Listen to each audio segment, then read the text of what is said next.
Penghentian umroh diperkirakan berdampak pada ribuan calon jemaah umroh asal Sumatera Selatan.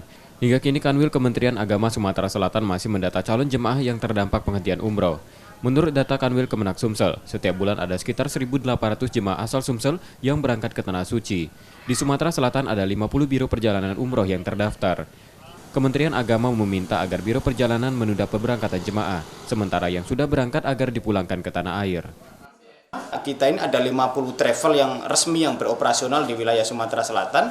Oleh karena itu kita nanti akan mengumpulkan data seberapa besar betul yang sudah teragenda untuk berangkat atau sudah berangkat di airport, dan kita juga akan melakukan pertemuan semacam itu untuk mengantisipasi, untuk sama-sama memberi pengertian kepada jamaah bahwa semata-mata ini untuk keselamatan, kesehatan jamaah sendiri, dan kita menghargai, menghormati kebijakan dari pemerintah Arab Saudi.